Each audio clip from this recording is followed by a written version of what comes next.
are talking The Terror of Hallows' Eve, directed by Todd Tucker. Tucker, prior to this, primarily has worked in VFX. He's created many kind of practical effects. He has done some other roles, including director before this. Anyway, this is kind of a Halloween movie that came out in 2017. I'm wondering if it was inspired by kind of Stranger Things, which I think came out in 2016. It's kind of this 80s throwback movie, and I would describe it in some ways as kind of Wishmaster meets Rage War. Rage War you may know as Dungeon Master if you're outside of the UK. Essentially it takes place in early 80s at Halloween. We have this kid who's kind of obsessed with horror movies, and he's kind of a budding VFX artist himself. And you know, he's bullied by the kind of the local sort of teenagers, the older teenagers, and he's got the kind of the attraction to the kind of the pretty girl that works in the local shop and things like this. And he ends up kind of finding this magic pumpkin, and he ends up kind of cutting himself and bleeding in it, and thus kind of, you know, summons the trickster, a kind of demonic entity that effectively grants him his wishes of revenge against these bullies, and kind of wraps up this girl who's the girlfriend of one of these bullies as well. And we have these kind of little vignettes where, you know, spooky things are happening to these kind of various kind of bullies. So it kind of plays a little bit like Rage War in the fact that it's kind of almost an anthology of these little vignettes, all these kind of these different kind of things. Now, what will happen? You'll have to watch the movie and find out. So let's discuss what I think works in this film. It is a very short film, and it's 70 minutes. It's not a long film at all. It's got a few recognisable names in kind of small cameos. Doug Jones, Juliet Landau, Eric Roberts, Christian Kane, to name a few.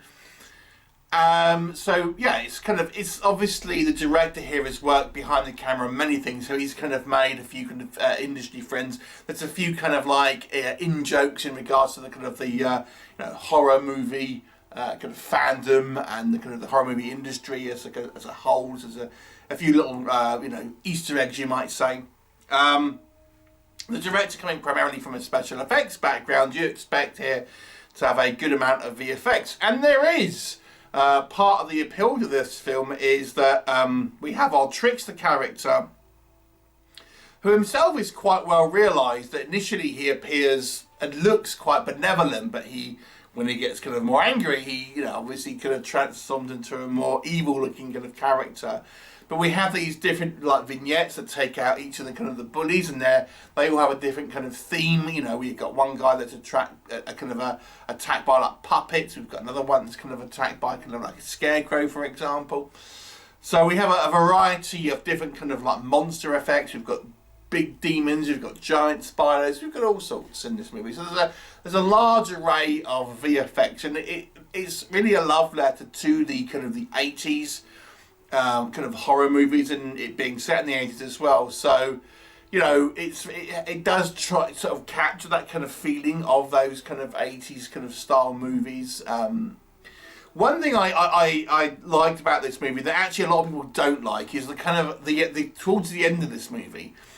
One comment that I've said on a few reviews here and there is I always kind of wonder what would happen like after the ending of the kind of various kind of horror films, after, you know, the repercussions about what has happened. This movie actually has somewhat of an extended epilogue sequence. And bear in mind, this movie's only kind of, as I say, 70 minutes long, and this sequence is probably nearly 10 minutes, where we see like a large time jump, and we see like the kind of the ramifications of what has happened. I quite liked it, I have to say, because it's one thing I always wonder about many horror films is what was the after effects? How did like the authorities deal with this? You know, what happened? So I actually could have quite liked that. So that's actually a little bit of a you know, something I've always wondered with horror films, and it's in this movie you actually do get a good sense of it. So that I liked. So we've got this. So we've got a variety of kind of VFX. We've got kind of, you know, lots of kind of cameos from different kind of like somewhat B-list, you know, celebrities, but there it is. We have this kind of short running time, which means the movie ends up being a little punchy at times. A little kind of like, it's quite short in regards to its kind of its narrative flow, if that makes sense. Once kind of the supernatural stuff happens, you know, it really just kind of hits the ground running and doesn't really stop. It's a good and a bad thing. I will say, I think the beginning, the first act of this movie, where it's more just the character building stuff, that is very reminiscent of, you know, a lot of movies are from the 80s. You know, the kind of the loner kid who's a little bit of a kind of a nerd for whatever reason. He's kind of getting bullied on, and apparently that bit of it was kind of based on the director's, you know, personal kind of like childhood. Apparently he was bullied by people for being into kind of like horror movies and stuff. So it feels personal. It feels kind of well developed, that kind of that sort of sequence, you know. But interestingly, because we have this kind of short running time, I feel the horror elements are kind of like a little bit rushed, shall we say. It's a good variety. You can argue it's you know, quite a quick paced movie, but I don't always think that's necessarily a good thing. Yeah, I think it's fine. I think everyone does a reasonable job here. I think some of the characters are a little bit kind of written a little silly, but you know, the acting is fine. So let's kind of talk about what doesn't really work. I've kind of sort of said some of the stuff here, so let me just kind of expand upon it. So one of the issues is, again, this is because it's such a short running time and we have an extended epilogue on it, so the actual meat of the story is quite, you know, it's not a long, not length of time, and we have quite a long first act where we get in the introduction. Once we get that kind of the horror elements, you just feel it's a little rushed.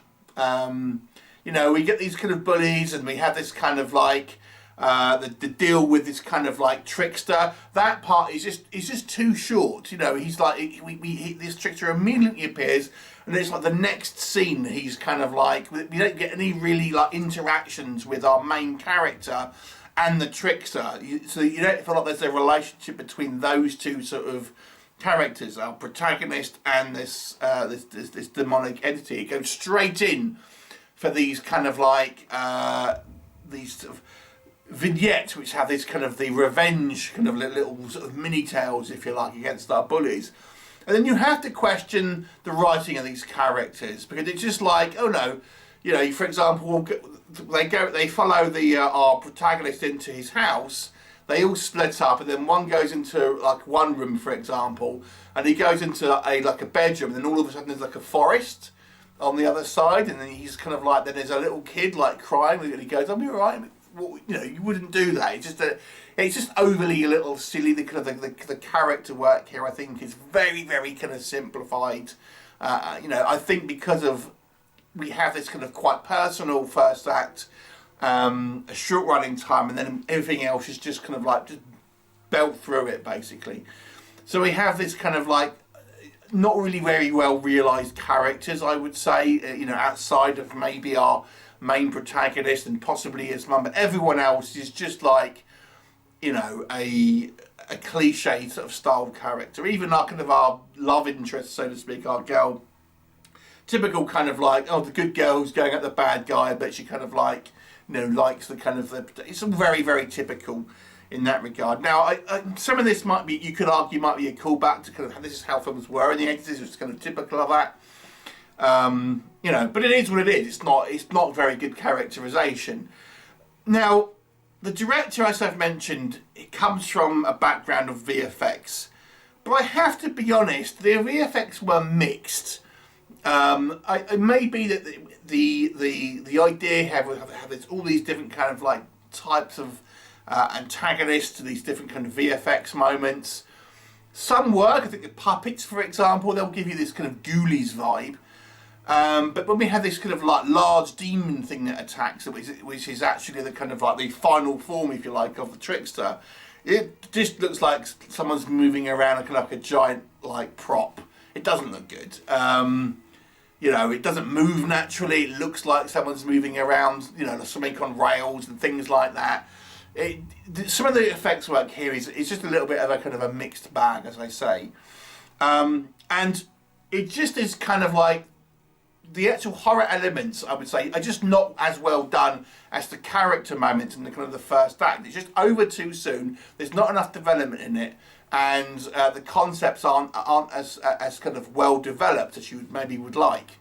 Visually speaking, like I said, it's a low budget kind of 80s throwback movie. I think outside of maybe a little bit of a mixed VFX, it's still an enjoyable film in some ways. You do have a bit of variety in it, but it ends up being a little bit unsatisfying. A real mixed bag, this one, I have to say. I mean, there are elements that I genuinely thought were quite well done and quite interesting to look at, but it just seems they've taken lots of shortcuts to this film, and it could have been a lot better had it been more developed, I feel. You know, this is a movie that could have been longer. It could have been better paced. It could have been a little less cliche at times. But it is what it is. So, to be honest with you, it's if you like a kind of an 80s throwback movie, there are elements here that I think it perfectly captures.